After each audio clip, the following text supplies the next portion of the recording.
I was desperate when I took the job.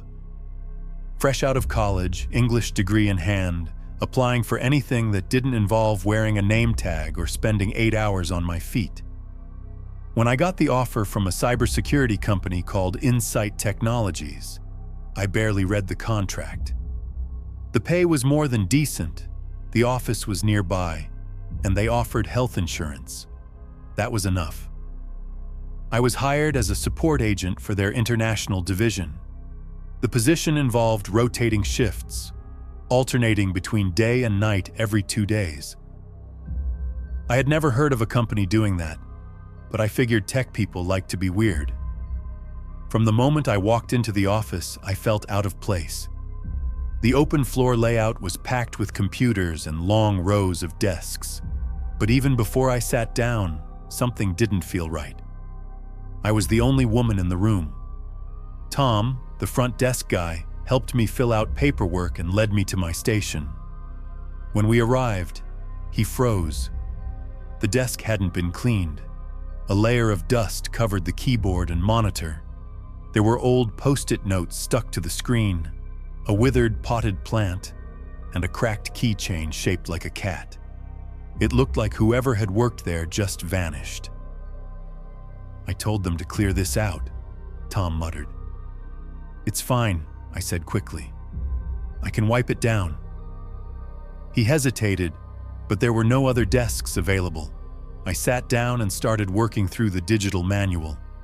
Most of it was jargon-heavy tech stuff. I spent the day searching for terms like DNS tunneling and packet sniffing, wondering if I had made a mistake taking this job. During my lunch break, I opened the desk drawer to find some tissues, a forgotten granola bar, and a half-used notebook. Inside were notes written in neat, all-caps handwriting. Someone had rewritten the complicated manual into plain language. The author signed most pages with the initials KR, whoever they were. They had just saved me hours of work. Thanks to them, I was able to answer questions during my check-in with the manager later that afternoon, and he seemed genuinely impressed. The rest of the day passed uneventfully, though I couldn't shake the feeling that eyes were following me. Anytime I stood up, the room quieted. I didn't see smiles, just glances, quiet, calculating ones. Nobody spoke to me. Nobody welcomed me. That night, I couldn't sleep. My nerves were shot, and my brain kept going back to that abandoned desk. Why hadn't it been cleaned out? Where had KR gone? I came in the next day determined to keep my head down. No unnecessary movement, no chatter. But during a walk to the kitchen, I accidentally made eye contact with a guy sitting near the hallway entrance. Thin, pale, curly hair. He didn't blink. He just stared at me with the flat expression of someone watching a security feed. Later, I asked Tom casually who he was. "That's Ken," he replied a little too quickly. "Doesn't talk much." I didn't press. On my third day, I got my first night shift. The building was mostly empty when I arrived. Just a few people wrapping up their day. It felt better that way. Fewer eyes, less tension. But by 11 at night, I realized something strange. All communication stopped. No more emails, no support tickets, no calls, not even spam. It was like the entire internet went silent. That's when I remembered the last section of KR's notebook. Night shift tips sleep during the day before shift. Don't sleep at work. Don't let anyone in, no matter what they say. Keep the emergency flashlight in desk drawer 3. Walk the entire office at 2 in the morning, sharp. Make sure the fire exit is locked. If you hear the chime, stop moving and stay still. If the ceiling lights flicker in aisle C, go to the stairwell. Wait. It read more like an urban legend than a job guide, but I couldn't shake the feeling that it wasn't a joke. Not with the way the air felt thicker as the night dragged on. At 1:55, I stood up. My footsteps echoed strangely in the empty space as I walked down aisle A, then B. When I got to aisle C, the lights flickered. I froze, just like the notebook said. I backed away, heart racing. The lights flickered again. No sounds, no footsteps, just that weird, humming silence. I turned and made my way toward the stairwell. I didn't wait. I burst through the door and sat on the cold concrete steps. Nothing happened for 10 minutes. Then I heard it. A soft, echoing chime. Mechanical. It didn't sound like a phone. It was slower, deeper. A single tune played one note at a time, like a toy music box or a bell inside a vent. I remembered the notebook. I held still.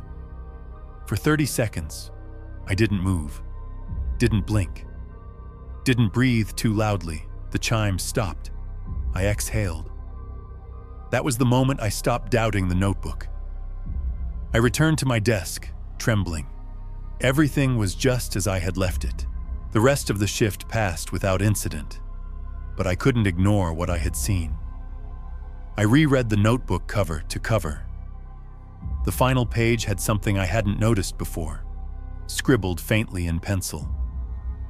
Don't look at your reflection after 3 a.m. The next night, I showed up again, more prepared. I checked drawer 3. Sure enough, a flashlight. I walked the office at 2, locked the fire exit, and avoided aisle C. But around 3:15, I saw something move out of the corner of my eye. I turned toward one of the dark windows and saw what should have been my reflection, but it wasn't copying me. I had stepped away from my desk.